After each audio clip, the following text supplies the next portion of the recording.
LinkedIn Learn origin. So just kind of continuing that story that we started last week, how LinkedIn Learn's kind of side hustle origins and how it became Impactable.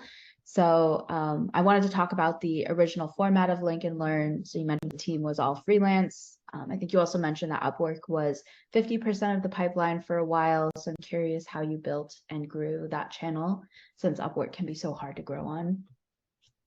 So yeah, we can dive into that for a minute.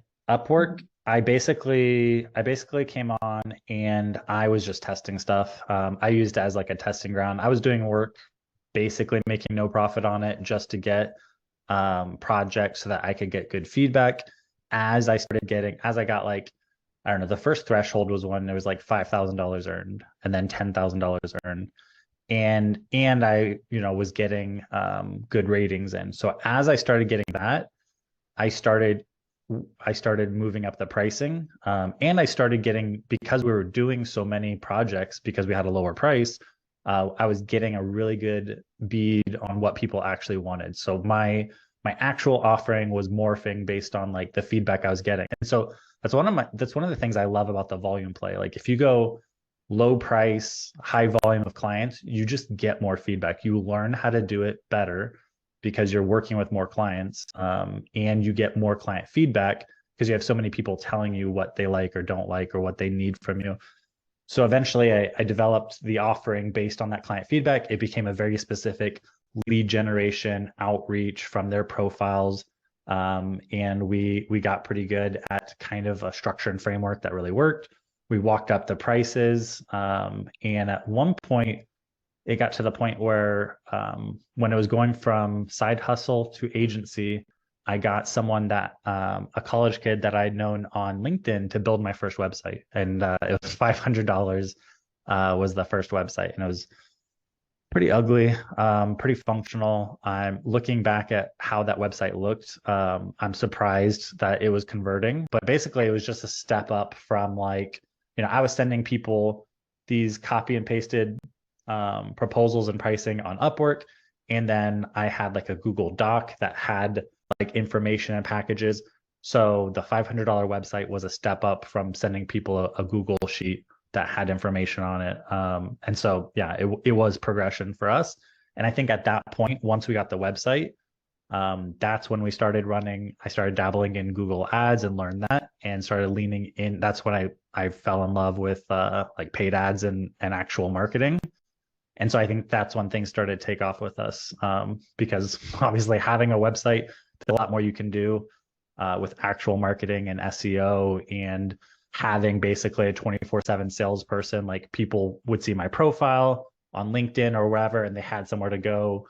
And then, I got obsessed with improving the conversion rate there, having a chat bot, having the ability to book a call. And then I think one of the things I stumbled onto pretty early was video demos. So I had the idea that I just used Loom. I still use that Loom videos today. And sometimes they're edited, sometimes they're not. But I just had the idea that it would be better to just show people what we offered and personally walk them through that, and that it had kind of a nice vibe to it. And they also got to see like who I was. And so I think early on, tapping into that was probably one of the best things we did. And they used to be 10-minute Loom like demo videos, and people would watch the whole thing and then they would book a call, and the close rates were like 80%, because if you sat through a 10-minute video and then you booked a call, like you were pretty much already sold. So eventually I dialed it down to 5 minutes or 3 minutes, but those, for the longest time, it was a 10-minute Loom video. That was our main like explainer. But I think it did really good. Yeah, that is a good way to kind of qualify a lead, If somebody's going to sit Yeah. through a video, they'll sit through a sales demo. Yeah, for sure. And then I had one last question, if you're cool Yeah. with going over like 2 more minutes. If Tina's cool, then yeah. I She feel bad said for no her. rush, so Okay. hopefully She's nice. Yeah, she's she's very nice. sweet. Maybe Yeah. tell her it's me. She might understand. Yeah. So I was curious what the first roles you filled when you were starting to hire people to help out with this side gig business. So one of the first roles that I filled, well, initially it was just people to carry out the tasks. So I needed Right. someone to do the initial setup. We wrote the copy, we created the strategy, but now I need someone to actually set it up inside the account. So initially it was just people to carry out in very basic instructions. So as account managers. And then probably the first real position I hired was Jonathan to take sales calls off my plate. I wanted to stop doing demos. I never liked doing demos. I never enjoyed sales. I did it because you can't, apparently you can't be an entrepreneur if you can't sell stuff. So I took the calls and I didn't enjoy it. So that was one of the first ones that I like main positions. I wanted someone to help with the sales side. Jonathan had some sales experience. And so I brought him in and I did this with most of the people. I started him as an account manager. So I showed him what we do first. He managed, a dozen or 20 accounts, and he learned that side. And then he started taking over the demos and he leaned into taking over the sales stuff and I leaned out of it.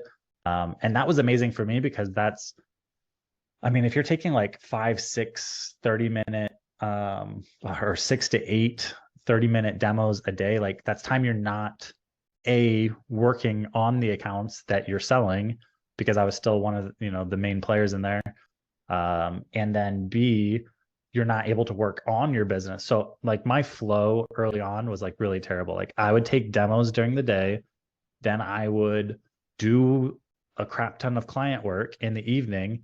And then if I wanted to actually work on the business, build out new sales funnels or marketing, like that was from like 11 p.m. till 1 or 2 a.m., like doing that stuff. Or else, I just go to bed and all I did was like do the bare minute, like what I had to do for the day.